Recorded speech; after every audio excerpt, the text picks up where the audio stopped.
ہر آدمی تو نہیں کر سکتا.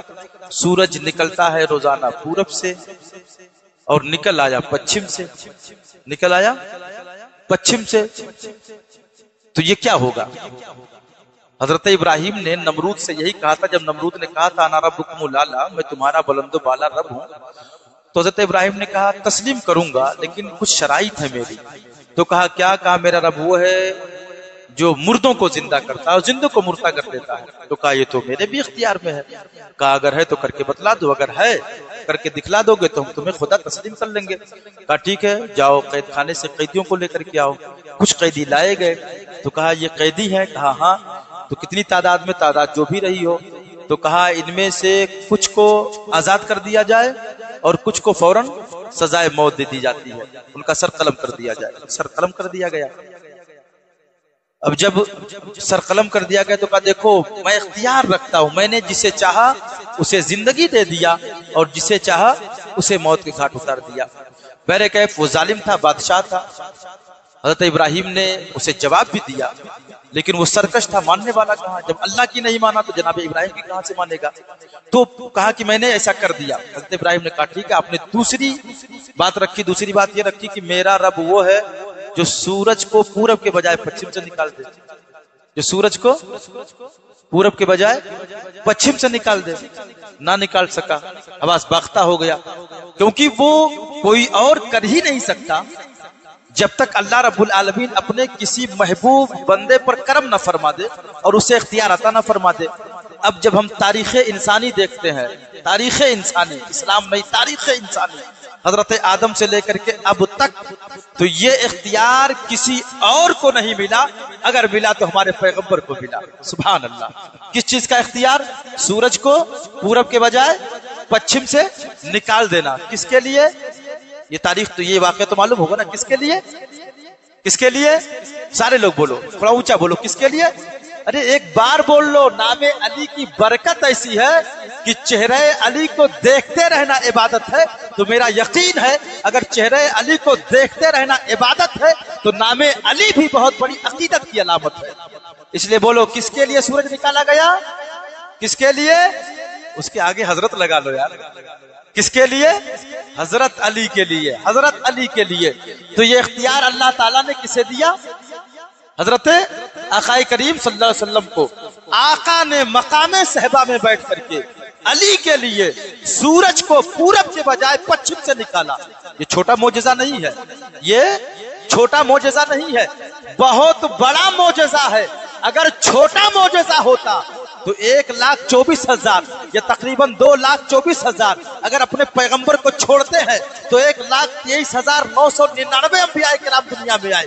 اگر یہ چھوٹا معجزہ ہوتا، عام معجزہ ہوتا تو صرف مصطفیٰ جان رحمت کے حق میں نہیں آتا، بلکہ رب تبارک و تعالیٰ کسی اور نبی کو بھی یہ معجزہ دے سکتا تھا. اس سے پتا چلا کہ یہ معجزہ مصطفیٰ کو خالص دے دینا، پتا چلا کہ یہ معمولی معجزہ نہیں ہے بلکہ بہت بڑا معجزہ ہے، بہت بڑا معجزہ ہے. اب حضرت عبداللہ ابن رواحہ کہتے ہیں کہ سورج کا پورب کے بجائے پچھم سے نکال دینا یہ بھی چھوٹا معجزہ ہے. بچپن میں جھولے میں لیٹ کر کے انگلیوں کے اشارے سے چاند کو گھماتے پھراتے رہنا یہ پیغمبر اسلام کا چھوٹا معجزہ ہے. آپ فرماتے ہیں انگلیوں کے گھائیوں سے پانی کے چشمے ابال دینا یہ مصطفیٰ جان رحمت کا چھوٹا معجزہ ہے. آپ فرماتے ہیں جناب عبداللہ ابن رواحہ، آپ فرماتے ہیں کہ سرکار اگر پہاڑیوں کے درمیان سے چلے جائے تو پہاڑ نبی پر گنگنانے لگے، الصلاۃ والسلام علیک یا رسول اللہ، الصلاۃ والسلام علیک یا نبی اللہ. یہ پیغمبر اسلام کا چھوٹا معجزہ ہے. حضرت عبداللہ ابن رواحہ فرماتے ہیں کہ پیغمبر اسلام کی بارگاہ میں پیڑوں کا آ کر کے جھک جانا اور جھک کر کے نبی پر درود و سلام بھیجنا یہ پیغمبر اسلام کا چھوٹا معجزہ ہے. جناب عبداللہ ابن رواحہ فرماتے ہیں کہ پیغمبر اسلام صلی اللہ علیہ وسلم کے یہ تمام چھوٹے معجزے ہیں، یہ تمام